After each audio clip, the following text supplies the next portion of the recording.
그 남자 요가 강사는 제 온몸을 빨아들이듯 숨결을 불어넣었습니다. 저는 숨을 고르지 못한 채 온몸에서 쏟아져 나오는 분수를 막을 수 없었습니다. 사모님, 더 힘을 주세요. 조금만 더요. 그의 낮고 단단한 목소리가 귓가에 닿는 순간 제 무릎은 힘을 잃고 매트 위에 주저앉아 버렸습니다. 그날 처음 느꼈습니다. 결혼 30년 동안 단 한 번도 남편에게서 받지 못했던 떨림이 제 안에서 파도처럼 밀려온다는 것을요. 요가라고 불러야 할지, 유혹이라고 불러야 할지. 저는 그 남자의 손길 하나, 숨결 하나에 제 몸이 완전히 무너져 내리고 있었습니다. 그의 손은 제 허리를 감싸며 뒤로 젖혔습니다. 호흡을 길게 내쉬세요. 그래야 더 깊이 들어갑니다. 그는 자세 교정을 해준다고 했지만 제 귀에는 그 말이 다른 의미로만 들렸습니다. 숨을 뱉을 때마다 마치 제 영혼까지 빨려나가는 것 같았습니다. 심장이 터질 듯 뛰고 제 온몸에 땀이 그와 섞이는 순간 저는 더 이상 평범한 아내가 아니었습니다. 그날 요가 매트 위에서 저는 완전히 다른 사람이 되었습니다. 저는 분당에 사는 62살, 이름은 임시로 한정숙이라고 해둘게요. 사람들에게 제 삶을 설명할 땐 늘 이렇게 말합니다. 잘 먹고 잘 입고 큰 탈 없이 살아온 평범한 아내라고요. 그런데 요즘 저는 거울 앞에 서면 제 얼굴에 남아있는 표정이 하나뿐이라는 걸 알아채곤 합니다. 무표정. 누군가가 아프냐고 묻는다면 병원에선 특별한 이상이 없다고 말하겠죠. 하지만 저는 압니다. 아프지 않다는 말이 곧 괜찮다는 뜻은 아니라는 걸요. 결혼 35해 동안 남편과 저는 같은 집에 살았지만 같은 시간을 살진 않았습니다. 남편은 사업을 키우느라 집을 늘 늦게 들어왔고 들어와서는 아무 말 없이 TV를 켜고 채널을 몇 번 돌리다가 그대로 잠들어 버리곤 했습니다. 아이들이 집을 떠나고 나서부터는 우리 집의 소리가 사라졌습니다. 밥이 끓는 소리, 빨래가 돌아가는 소리, 누군가 현관문을 열고 다녀왔습니다라고 외치는 소리, 그 모든 소리가 하나둘 사라지고 난 뒤에 남은 건 냉장고의 미세한 윙 소리와 벽시계 초침뿐이었죠. 저는 그 소리가 어느 날부터 귀를 찢는 소음처럼 들리기 시작했다고 고백해야겠습니다. 친구들은 저를 부러워했습니다. 남편이 바람을 피우는 것도 아니고 돈 걱정도 없고 애들도 잘 컸잖아. 더 바랄 게 뭐가 있어?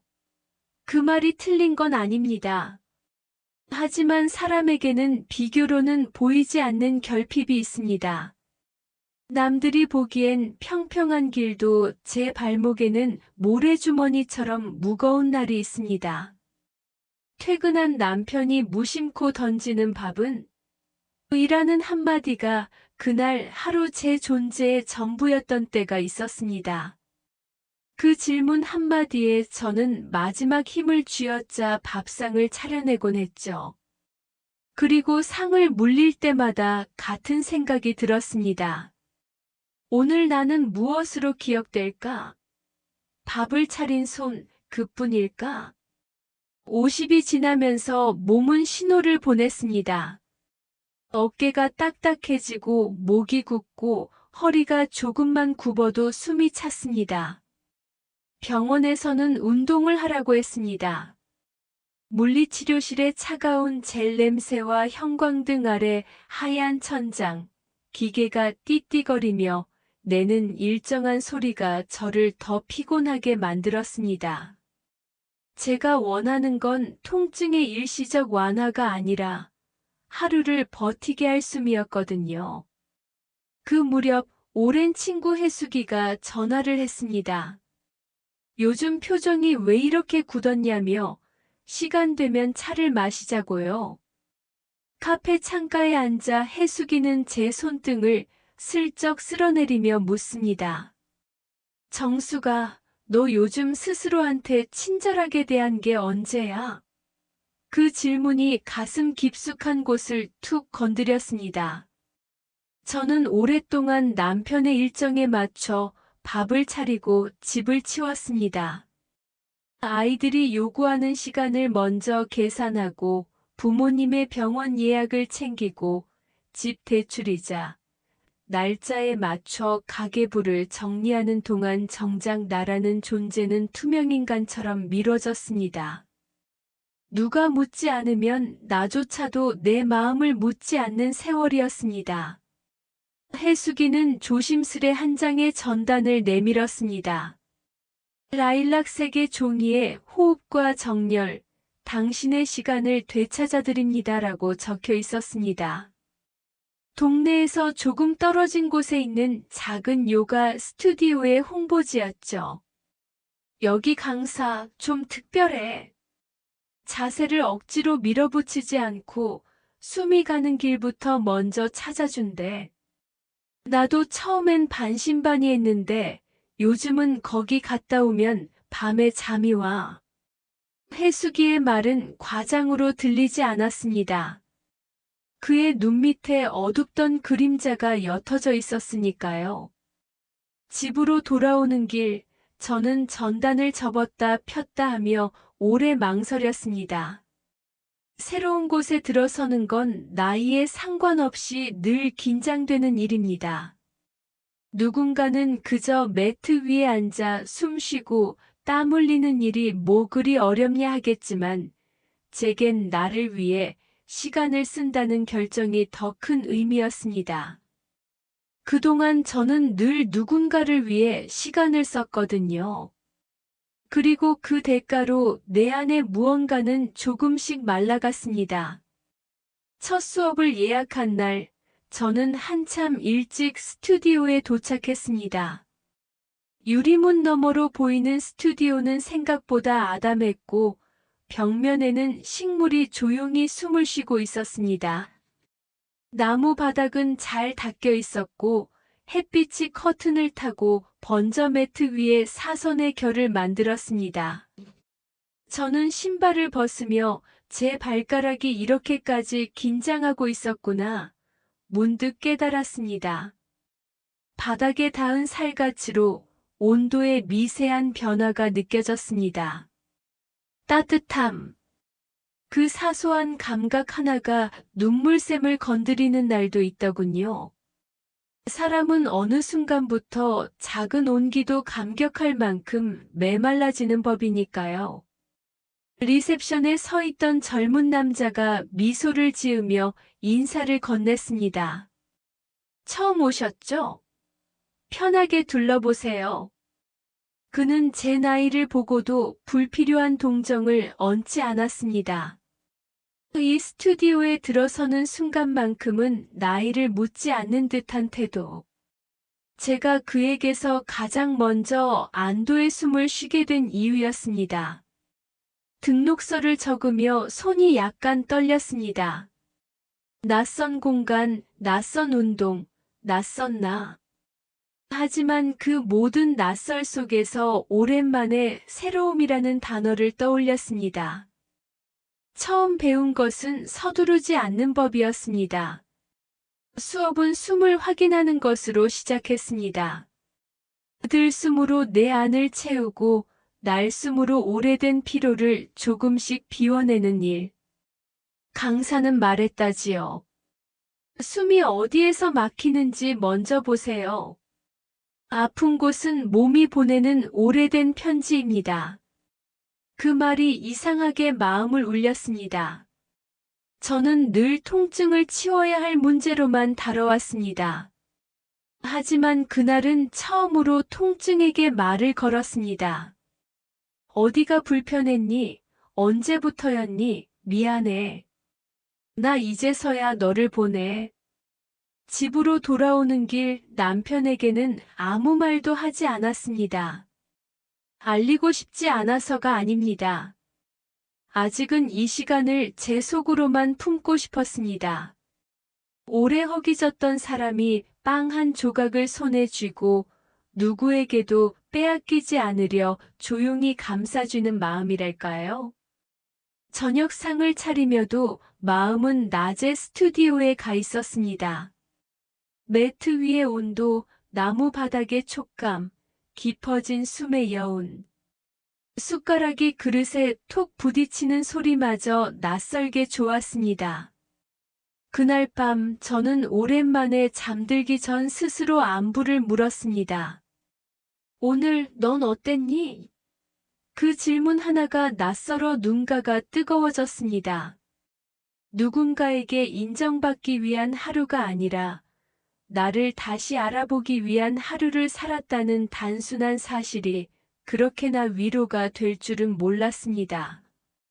그 다음 주에도 저는 스튜디오에 갔습니다. 아직 깊게 굽힐 수 없는 동작은 많았지만 조금 덜 아프게 숨 쉬는 법을 배웠습니다. 강사는 때로 내게 조심스레 손을 얹어 정렬을 안내했습니다.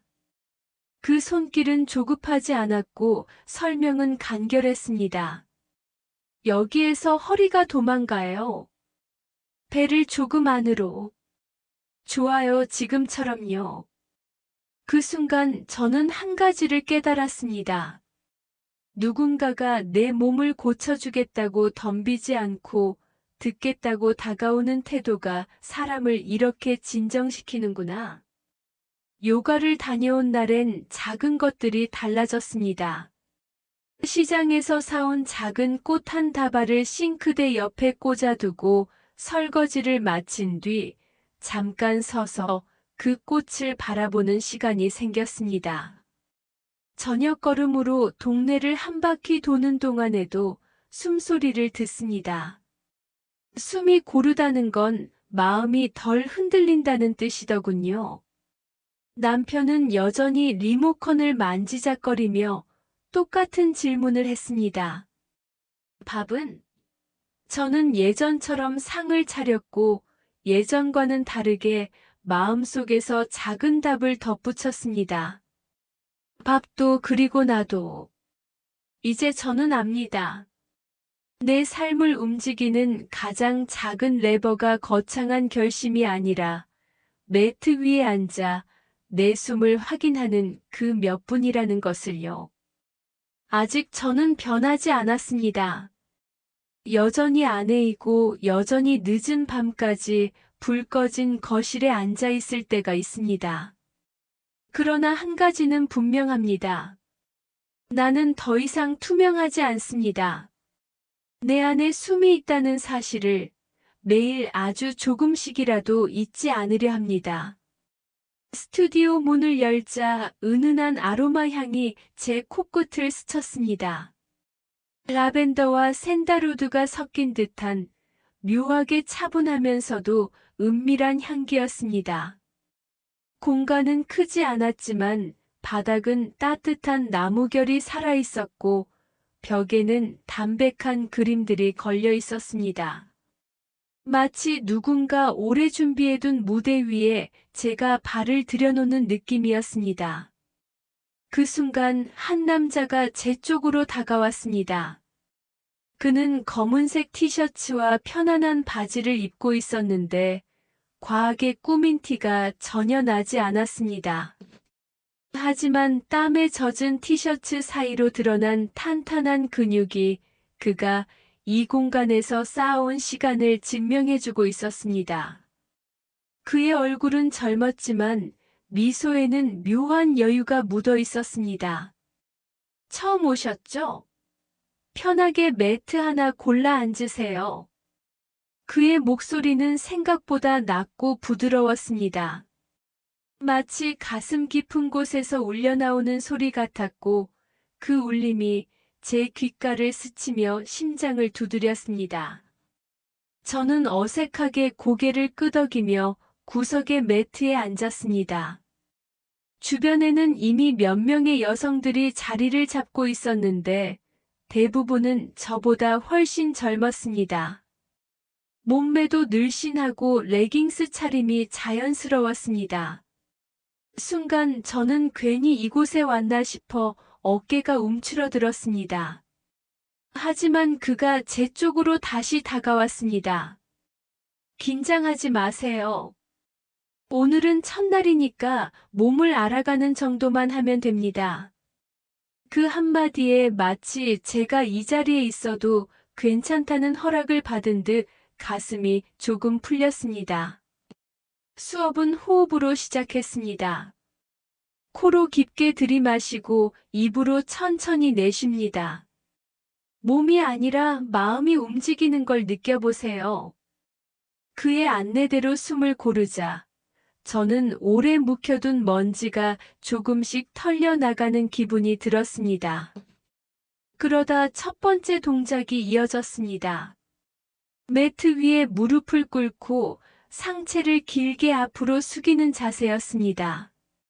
제 몸은 굳어 있었고 금방 허리가 저릿하게 당겼습니다. 그때 그가 제 뒤로 다가왔습니다. 조금만 더 천천히 제가 도와드릴게요. 순간 따뜻한 손이 제 등 위에 얹혔습니다. 그 손길은 무겁지도 가볍지도 않았습니다. 그러나 그 작은 압력 하나로 제 몸의 중심이 바뀌는 것이 느껴졌습니다. 저는 숨을 삼키며 순간적으로 긴장했습니다. 좋습니다. 호흡을 내쉬세요. 더 깊이. 그렇습니다. 그의 목소리가 귀 옆에서 속삭이듯 흘러들어왔습니다. 땀과 아로마 향이 섞여 코끝을 스쳤고 그 순간 제 온몸의 신경이 살아나는 듯 했습니다. 다음 동작은 누워서 다리를 들어올리는 자세였습니다. 저는 허벅지와 허리가 굳어 금세 흔들렸습니다. 그가 곧 제 곁으로 다가와 제 발목을 가볍게 잡아 고정했습니다. 긴장하지 마세요. 제가 잡고 있으니까 괜찮습니다. 그의 손길이 발목에서 종아리로 그리고 무릎 위로 옮겨갔습니다. 분명 자세 교정이었지만 제 몸은 다른 의미로 떨리고 있었습니다. 평생을 남편의 무심한 손길에 길들여진 제 피부가 지금은 전혀 다른 감각을 받아들이고 있었습니다. 숨이 가빠졌습니다. 숨을 들이마실 때마다 그의 채취가 가까워졌고 내쉴 때마다 제 안에 묶여있던 무언가가 풀려나가는 것 같았습니다. 그가 다시 제 귀 가까이에서 말했습니다. 조금만 더 참으시면 근육이 풀립니다. 지금 좋아지고 있어요. 그 목소리에 저는 마치 남편에게 한 번도 듣지 못했던 위로를 듣는 듯 했습니다. 시간이 지날수록 동작은 점점 더 깊어졌습니다. 몸을 뒤로 젖히는 자세에서 그의 손이 제 허리를 받쳐주었습니다. 매트 위에 등을 맡기며 위로 올려다본 순간 제 시선은 그의 얼굴과 마주쳤습니다. 젖은 머리칼 사이로 떨어지는 땀방울, 그 아래에 자리한 단단한 턱선, 그리고 흔들림 없는 눈빛. 순간 심장이 쿵 하고 내려앉았습니다. 마치 제가 바라보고 있는 게 단순한 강사가 아니라 오래 기다려온 어떤 남자라는 착각에 빠졌습니다. 숨을 내쉬세요. 괜찮습니다. 그가 다시 속삭였을 때 저는 눈을 감을 수밖에 없었습니다. 눈을 감으면 더 뚜렷하게 느껴졌습니다. 그의 숨결, 그의 손길, 그리고 제 안에서 밀려나오는 뜨거운 파도. 수업이 끝났을 때 저는 젖은 옷을 짜낼 만큼 땀에 흠뻑 젖어 있었습니다. 하지만 그 땀은 단순한 육체의 발산이 아니었습니다. 제 안의 허기와 결핍이 땀과 함께 터져나온 것 같았습니다. 사람들이 하나둘 짐을 챙기고 떠났습니다. 저는 일부러 천천히 움직였습니다.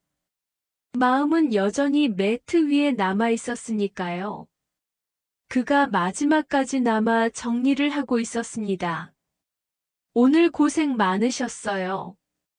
첫날인데도 잘 따라오셨습니다. 그의 미소가 제 가슴을 덮쳤습니다. 저는 무슨 말을 해야 할지 몰라 그저 고개만 숙였습니다. 혹시 괜찮으시면 다음번엔 개인 교정 세션을 신청해 보셔도 좋습니다. 호흡이 더 깊어질 겁니다. 개인 교정. 그 단어는 단순한 운동 이상의 의미로 제 귀에 들어왔습니다. 집으로 돌아오는 길, 제 몸은 분명 가벼워졌는데 마음은 오히려 더 무거웠습니다. 내가 지금 어디에 발을 들인 건가? 단순히 운동을 배운 걸까? 아니면 새로운 문을 열어버린 걸까? 거울 앞에 서니 얼굴이 붉게 달아올라 있었습니다. 그리고 오랫동안 보지 못했던 표정이 제 얼굴에 있었습니다. 수줍음과 설렘, 그리고 금지된 열망. 그날 밤 저는 오랜만에 남편 옆에서 깊은 잠에 빠졌습니다. 하지만 꿈속에 나타난 건 남편이 아니라 요가 매트 위에서 제 허리를 받쳐주던 그 남자 강사였습니다. 개인 교정 세션을 신청한 건 사실 제 의지라기보다 그날 저를 집요하게 따라다니던 호기심 때문이었습니다. 호흡이 깊어진다는 말이 단순한 신체 교정일까? 아니면 그 이상을 암시하는 걸까? 전화를 걸어 예약을 잡는 제 손끝은 미세하게 떨렸습니다. 마치 금기를 스스로 깨부수는 것 같았거든요. 다음 주 한낮의 햇빛이 창가에 부드럽게 걸려 있을 때 저는 다시 스튜디오 문을 열었습니다. 사람들로 가득하던 저녁 수업과 달리 낮의 스튜디오는 고요했습니다. 매트 몇 장만 바닥에 가지런히 놓여 있었고 벽 한쪽에 걸린 거울은 저를 낯선 시선으로 비추고 있었습니다. 어서 오세요, 사모님. 그가 먼저 다가와 인사했습니다. 단 둘뿐인 공간, 그 순간부터 이미 공기가 달라졌습니다. 그의 목소리조차 더 낮게 깔린 듯했고 눈빛에는 묘한 장난기가 섞여 있었습니다. 첫 자세는 간단했습니다. 매트 위에 앉아 두 다리를 뻗고 허리를 곧게 세우는 것. 하지만 제 허리는 쉽게 뻣뻣해졌고 금세 기울어지고 말았습니다. 그가 제 뒤로 와 제 어깨에 손을 얹었습니다. 긴장을 풀어보세요. 숨을 들이마시고 그렇죠. 이제 내쉽니다. 그 손길은 부드러웠지만 그 온기 하나가 제 척추를 타고 천천히 퍼져나갔습니다. 마치 제 몸속 깊은 곳까지 손이 들어와 닿는 듯 했습니다. 다음은 몸을 옆으로 비트는 동작이었습니다. 저는 중심을 잃고 거의 쓰러지다시피 했습니다. 그 순간 그는 제 허리를 단단히 붙잡았습니다. 괜찮습니다. 제가 잡고 있어요. 귓가에서 들려오는 그 한마디. 단순한 격려였는데도 제 가슴은 이상하게 요동쳤습니다. 그가 더 가까이 다가올수록 숨소리가 얽히고 땀이 섞이는 듯 했습니다. 시간이 흐르면서 동작은 점점 더 강렬해졌습니다. 몸을 뒤로 젖혀 가슴을 활짝 펴는 자세에서 그는 제 허리를 받쳐주고 손가락 끝으로 갈비뼈 근처를 따라 올렸습니다. 그때마다 제 안에서 낯선 전율이 흘렀습니다. 조금만 더 숨을 내쉬세요. 그래야 열립니다. 그는 자세 교정의 말을 하고 있었지만 제 귀에는 전혀 다른 의미로 들렸습니다.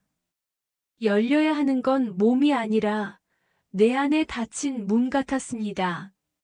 마지막 자세는 매트 위에 누워 두 다리를 벌리고 천천히 바닥에 내리는 동작이었습니다. 제 몸은 이미 지쳐 있었고 다리를 제대로 지탱하지 못했습니다. 그가 곧 다가와 제 발목을 잡고 천천히 벌려주었습니다. 호흡을 고르세요. 더 깊게. 그렇습니다. 그의 손길은 단순한 운동 지도가 아니었습니다. 매 순간 그 손끝에서 제 감각은 무너지고 다시 세워졌습니다. 숨을 내쉴 때마다 제 몸에서 무언가 빠져나가고 있었습니다. 억눌린 갈망, 잊어버린 떨림, 오래 묻어둔 열망. 눈을 감으니 더 선명했습니다. 그의 체온, 그의 숨결, 그의 그림자가 내 몸 위에 드리워지는 순간. 이건 더 이상 단순한 운동이 아니었습니다. 금기와 유혹 사이에서 제 심장은 위험할 정도로 빨리 뛰고 있었습니다. 세션이 끝나고 저는 매트 위에 누운 채 한동안 일어나지 못했습니다. 땀에 젖은 제 몸은 전신이 풀려 있었고 동시에 알 수 없는 긴장으로 굳어 있었습니다. 그는 물 한 잔을 건네며 조용히 말했습니다. 오늘은 정말 잘하셨어요. 앞으로 더 깊이 들어갈 수 있을 겁니다. 그의 말 속에서 저는 알 수 있었습니다. 이것은 단순한 예고가 아니라 어떤 초대였습니다. 더 깊은 곳으로 들어가라는. 집으로 돌아오는 길, 창밖 풍경이 흐릿했습니다. 마음속에서 수없이 싸움이 벌어졌습니다. 이건 단지 운동일 뿐이다. 착각하지 마라. 하지만 또 다른 목소리가 속삭였습니다. 그의 손길은 남편이 준 적 없는 온기였다. 내가 느낀 건 환상이 아니다. 밤이 되어도 그날의 장면은 지워지지 않았습니다. 그의 손길이 닿았던 자리마다 불이 붙은 듯 달아올랐고 그 목소리가 귓가에서 맴돌았습니다. 호흡을 고르세요.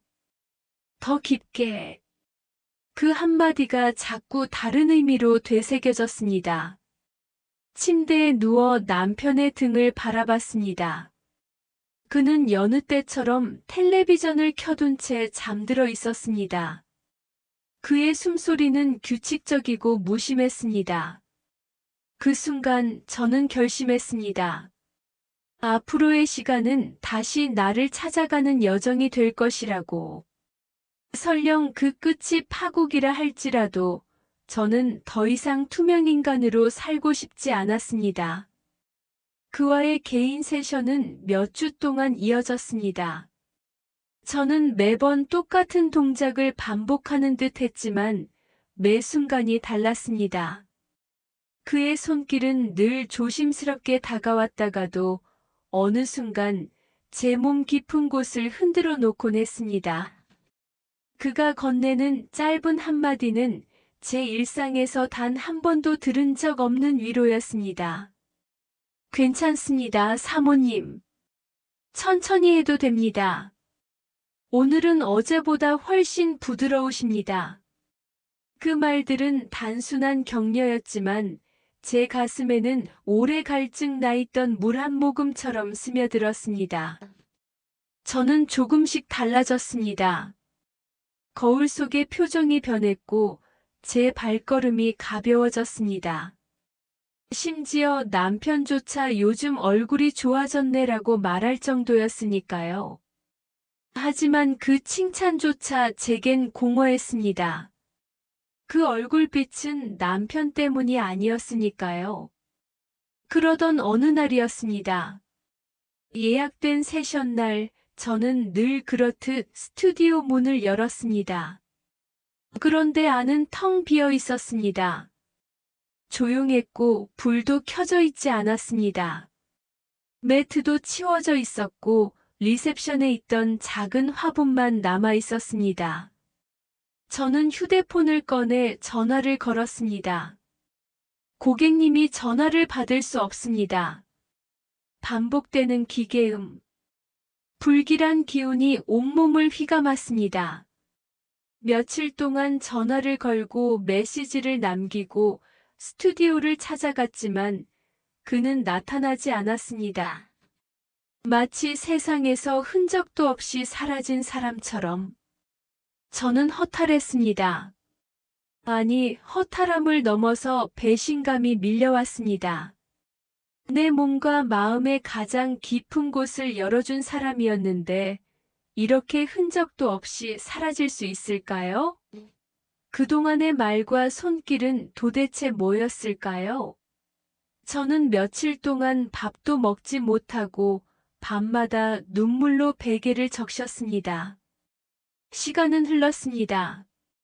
계절이 바뀌고 제 일상은 다시 무너져 내렸습니다. 남편의 무심한 뒷모습, 공허한 집안, 그리고 거울 속 다시 굳어버린 표정. 모든 게 원래대로 돌아갔지만 더 깊은 상처만 남았습니다. 그런데 1년이 흐른 어느 날이었습니다. 장을 보고 집으로 돌아오던 길, 낯익은 그림자가 골목 끝에서 다가왔습니다. 제 심장이 미친 듯이 뛰기 시작했습니다. 아니겠지, 아닐 거야. 하지만 점점 가까워지는 얼굴은 결코 잊을 수 없는 그였습니다. 그는 전보다 조금 더 수척해 보였지만 여전히 그 눈빛은 날카롭고도 은밀했습니다. 제가 멍하니 서 있는 사이 그는 조용히 다가와 봉투 하나를 내밀었습니다.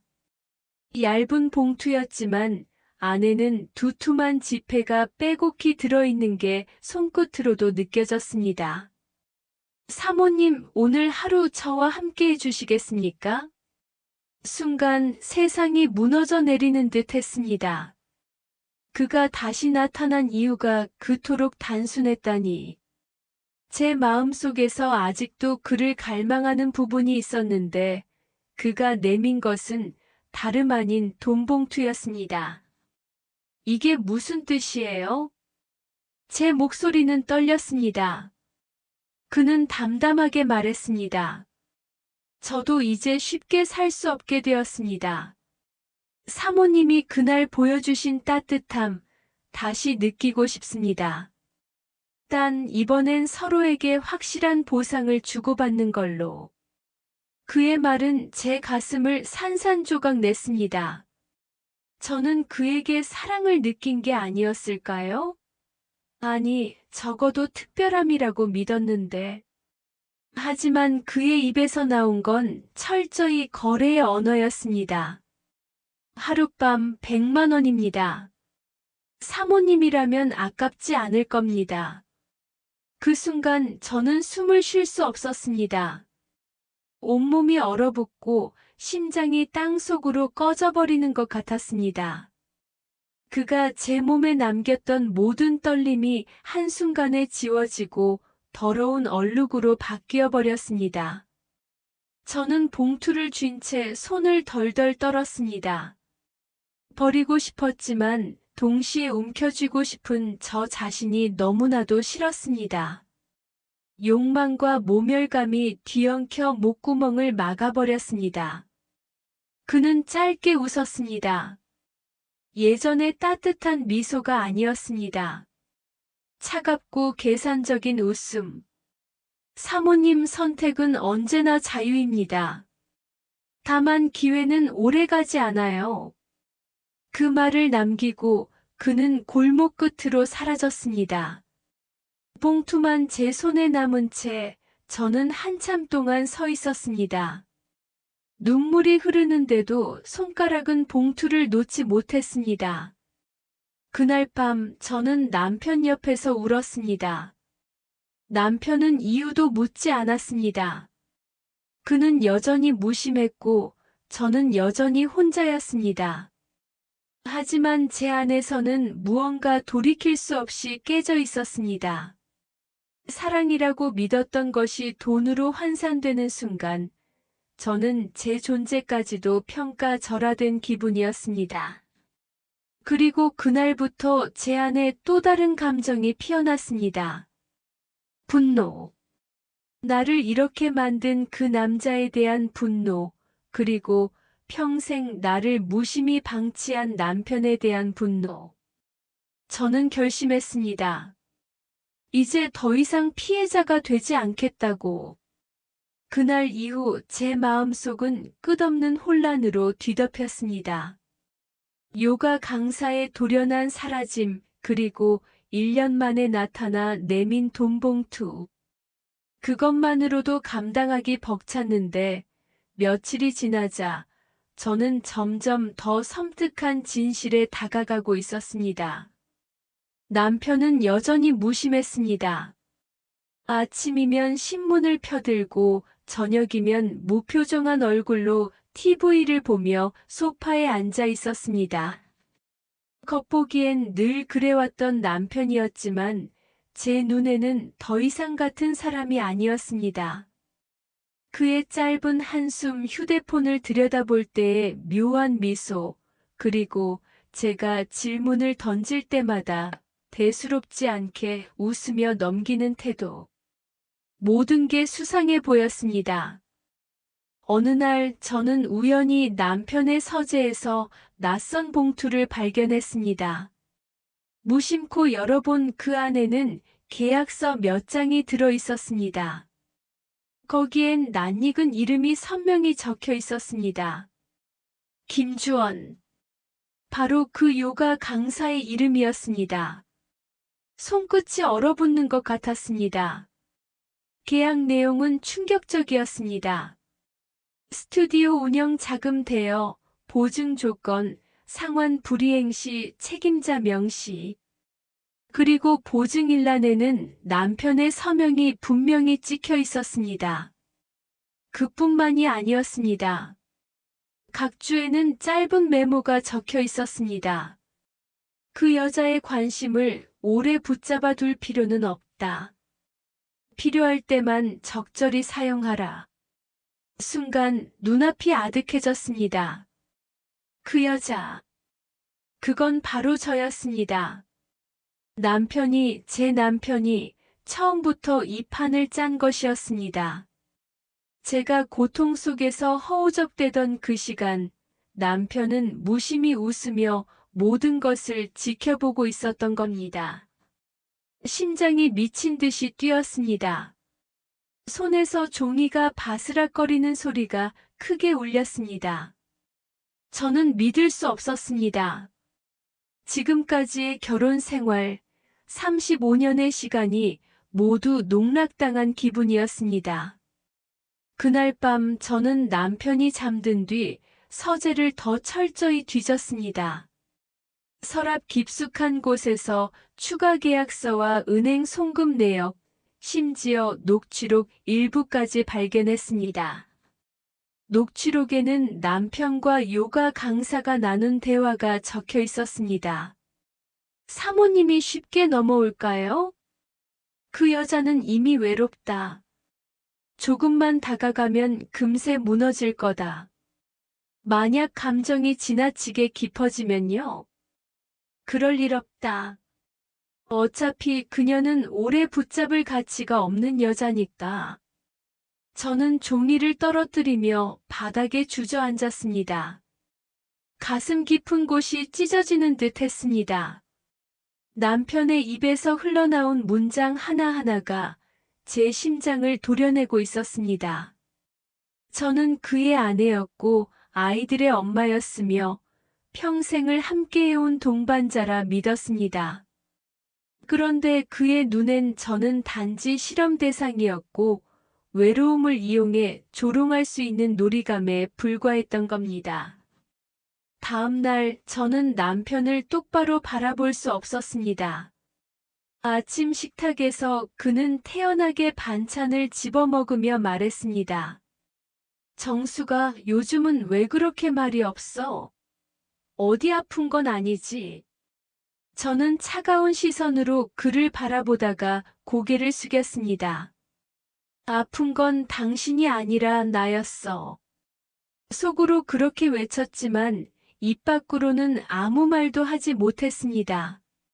며칠 후 또 다른 충격이 찾아왔습니다. 스튜디오에서 알던 한 여자가 갑자기 제 집 앞에 나타났습니다. 화려하게 차려입은 그녀는 싸늘한 눈빛으로 말했습니다. 사모님, 이제 상황이 곤란해지실 겁니다. 남편분께서 보증을 서신 건 알고 계시죠? 그녀가 내민 서류에는 제 이름이 선명히 찍혀 있었습니다. 주민등록번호, 도장, 서명. 그런데 문제는 제가 결코 서명한 적이 없는 문서였다는 겁니다. 위조된 서명이었습니다. 이건 내가 한 게 아니에요. 제 목소리는 떨렸습니다. 하지만 그녀는 비웃듯 말했습니다. 모르셨어요? 이 모든 건 다 남편분이 준비한 거예요. 당신이 서명한 것처럼 꾸며놓은 거죠. 덕분에 주원 씨는 발을 빼고 남은 빚은 고스란히 당신 몫이 됐습니다. 그녀의 말을 듣는 순간 무릎에 힘이 풀려 그대로 바닥에 주저앉고 말았습니다. 세상이 무너지는 소리가 귓가에서 웅웅 울렸습니다. 눈앞이 어지러워 정신을 붙잡기 힘들었습니다. 그날 밤 저는 남편이 집에 돌아오기만을 기다렸습니다. 문이 열리고 들어선 그는 늘 그랬듯 태연하게 구두를 벗고 상의를 벗으며 말했습니다. 오늘은 좀 피곤하네. 저녁 준비됐어? 저는 주방에 서서 그를 바라봤습니다.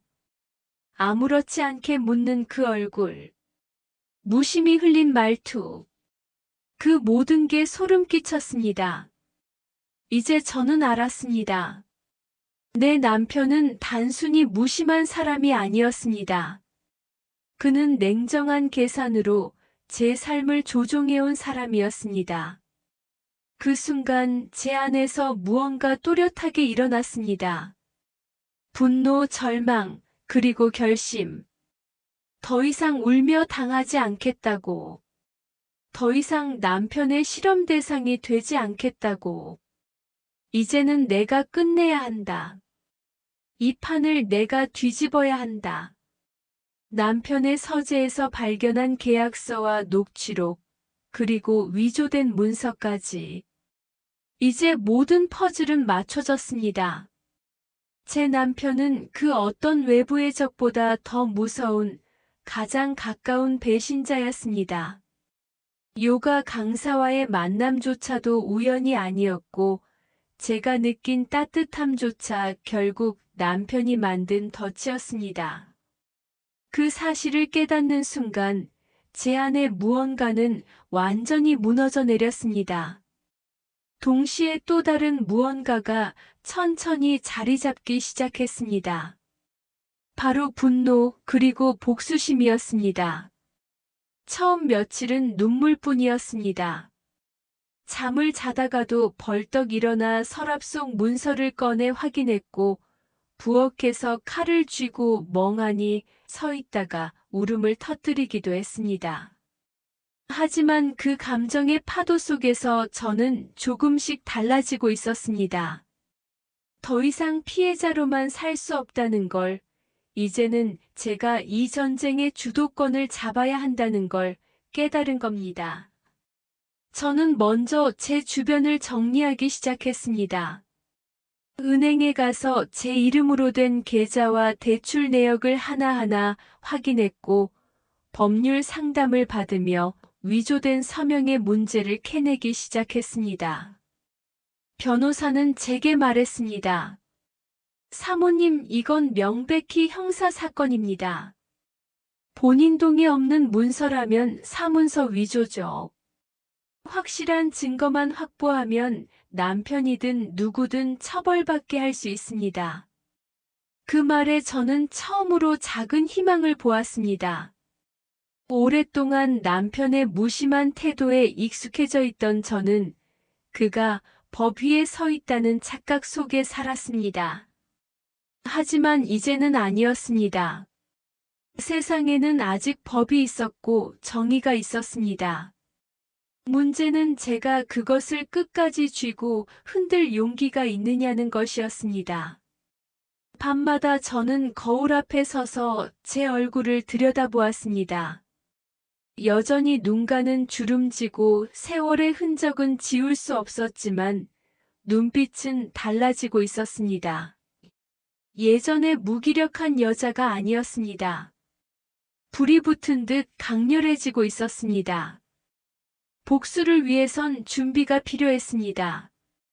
저는 남편의 일거수일투족을 관찰하기 시작했습니다. 그가 회사에서 돌아오는 시간, 누구와 통화하는지, 어떤 문서를 숨기고 다루는지, 모든 걸 기록했습니다. 심지어 작은 수첩까지 마련해 날짜와 시간을 일일이 적어 넣었습니다. 그리고 또 하나, 요가 강사 김주원. 그도 이 사건의 중요한 열쇠였습니다.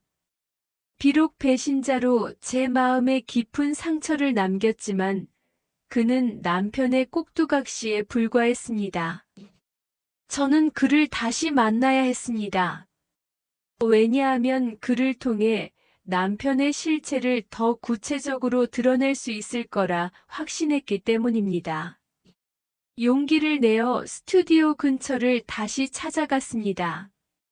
물론 그곳은 이미 다른 상가로 바뀌어 있었지만 발품을 팔며 수소문 끝에 그의 흔적을 다시 찾을 수 있었습니다.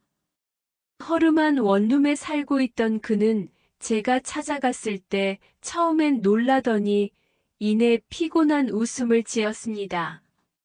사모님 여길 왜? 당신에게 묻고 싶어요. 그때 그 돈봉투 그리고 남편과의 관계 모두 사실인가요? 그는 한동안 대답을 하지 못하다가 결국 무겁게 고개를 끄덕였습니다. 맞습니다. 처음엔 그냥 일이었습니다. 사모님을 유혹하고 그 결과를 보고하는 것. 대가를 받기로 했으니까요. 하지만 저도 점점 흔들렸습니다. 사모님이 너무 진심이었으니까요. 그런데 결국 저는 돈을 택했습니다. 그의 말은 제게 또 다른 배신처럼 느껴졌지만 동시에 중요한 진실을 알려주었습니다. 남편이 모든 것을 설계했고 김주원은 그저 장기판의 졸에 불과했다는 것. 저는 그의 눈을 똑바로 바라보며 말했습니다. 당신 아직 기회가 있어요. 지금이라도 진실을 증언해 준다면 당신도 살 수 있습니다. 나를 배신한 죄는 사라지지 않겠지만 적어도 더 큰 죄를 막을 수는 있을 겁니다. 그는 망설였습니다. 하지만 결국 제 눈빛에 압도된 듯 고개를 끄덕였습니다. 제가 가진 모든 자료를 드리겠습니다. 녹취 파일도 있고 남편과 주고받은 메시지도 있습니다. 그날 밤 저는 그의 낡은 컴퓨터에서 수많은 파일을 USB에 담아 나왔습니다. 떨리는 손으로 그것을 쥐었을 때 저는 직감했습니다. 이제부터가 진짜 시작이라는 걸. 집에 돌아온 저는 남편 앞에서 아무렇지 않은 척 밥상을 차려주었습니다. 오늘은 좀 늦었네. 피곤하지? 회사 일이 좀 있어서. 남편은 여전히 무심했습니다. 하지만 저는 더 이상 그 무심을 두려워하지 않았습니다. 오히려 그가 제 눈앞에서 여전히 태연하게 굴고 있다는 사실이 기회처럼 느껴졌습니다. 그가 방심한 사이 저는 더 많은 걸 잡아낼 수 있었으니까요. 밤이 깊어지자 남편이 잠든 것을 확인한 뒤 저는 서랍 속 문서와 USB를 꺼내 침대 옆에 두었습니다. 마치 전쟁터에 나가기 전 무기를 확인하는 병사처럼 모든 증거를 하나하나 점검했습니다. 그리고 마음속으로 다짐했습니다. 이제 내가 끝낼 거야. 더 이상 당신 뜻대로 되지 않을 거야. 밤은 유난히 길었습니다. 서랍 속에서 꺼낸 USB와 문서 더미가 제 앞에 놓여 있었고, 심장은 마치 전쟁을 앞둔 군인처럼 미친 듯이 뛰었습니다. 저는 더 이상 망설이지 않았습니다. 이제는 숨을 곳도 없고 물러설 곳도 없었습니다. 다음 날 저는 변호사와 함께 검찰청을 찾았습니다. USB를 꺼내 건네는 제 손은 여전히 떨렸지만 눈빛만큼은 단단했습니다. 이 안에 모든 증거가 있습니다. 제 남편이 주도한 불법 행위, 사문서 위조, 사기. 모두 들어 있습니다. 검찰 관계자는 파일을 열어보며 눈빛이 점점 진지해졌습니다. 녹취록 속 남편의 목소리가 스피커에서 흘러나왔습니다. 그 여자는 이미 외롭다. 조금만 다가가면 금세 무너진다. 보증 문서는 내 이름이 아니라 아내 이름으로 해도 그래야 탈출이 쉽지. 그 순간 제 몸에 소름이 돋았습니다. 수많은 밤을 괴롭히던 그 문장들이 이제는 제 무기가 되어 날아가고 있었습니다. 며칠 후 남편은 검찰 소환장을 받았습니다. 그는 처음엔 황당하다는 듯 저를 노려봤습니다. 정숙, 이게 무슨 짓이야? 나를 팔아넘겨. 저는 담담하게 대답했습니다. 당신이 팔아넘긴 건 나였어. 나는 이제 되찾을 뿐이야. 조사실에서 마주 앉은 남편은 끝까지 버텼습니다. 오해다, 조작이다. 하지만 USB에 담긴 자료와 김주원의 증언이 이어지자 그의 얼굴은 점점 굳어졌습니다. 특히 주원의 메시지 기록이 공개되자 방 안의 공기가 달라졌습니다. 사모님이 의심하지 않게 천천히 접근하겠습니다. 오늘은 일부러 늦게 연락드려 불안감을 심었습니다. 계획대로 흘러가고 있습니다. 모든 게 드러났습니다. 남편은 더 이상 발뺌할 수 없었습니다. 집으로 돌아온 남편은 술에 취해 비틀거리며 소리쳤습니다. 내가 감히. 내가 누군데. 평생 너 같은 여자 없었으면 어떻게 살았겠어. 그의 외침은 더 이상 위협이 아니었습니다. 그저 무너져 내리는 권위자의 마지막 몸부림일 뿐이었습니다. 저는 조용히 그를 바라보았습니다. 오랫동안 공포와 무력감으로만 바라보던 남편이었지만 이제는 달랐습니다. 두려움 대신 차가운 연민이 피어올랐습니다. 그래, 당신 없었으면 내가 더 행복했을지도 모르지. 그 말에 남편은 주저앉아 버렸습니다. 그리고 저는 마침내 깨달았습니다. 진정한 승리는 그가 무너지는 순간이 아니라 내가 두려움에서 벗어나는 순간이라는 걸. 법원은 남편에게 징역형을 선고했습니다. 사문서 위조, 사기, 배임. 그 모든 죄목이 그의 발목을 잡았습니다. 언론에도 보도되었고 사회적 지위와 체면은 산산조각이 났습니다. 판결이 내려지던 날 저는 법정을 나서며 하늘을 올려다보았습니다. 잿빛 구름 사이로 한 줄기 햇살이 비치고 있었습니다.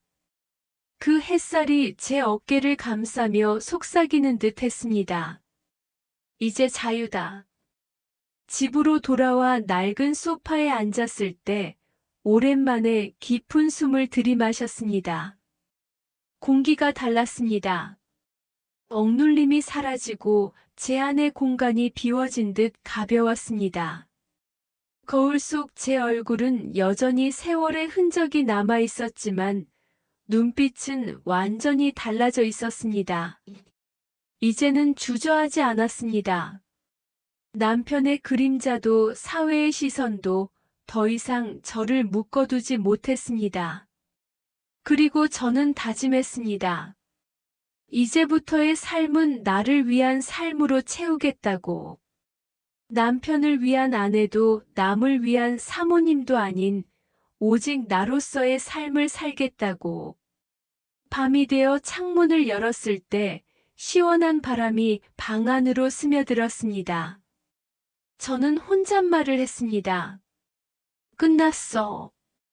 이제 진짜 내가 시작이야. 남편의 배신도 강사의 유혹도 주변의 비웃음도 모두 지나간 그림자일 뿐이었습니다. 그 모든 상처는 제 몸에 남았지만 동시에 저를 더 강하게 만들었습니다. 이제 저는 더 이상 누군가의 꼭두각시가 아니었습니다.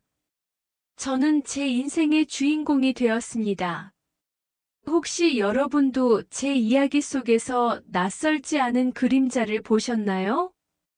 가장 가까운 사람에게 상처받고 배신당해도 결국 다시 일어설 힘은 우리 스스로에게 있다는 걸 꼭 기억하세요. 오늘 제 이야기가 마음에 남으셨다면 다음에도 또 다른 진실과 반전 이야기를 준비해 드릴게요. 구독과 좋아요, 알림 설정은 저에게 큰 힘이 됩니다. 여러분의 생각을 댓글로 남겨주신다면 다음 이야기에 꼭 담아내겠습니다.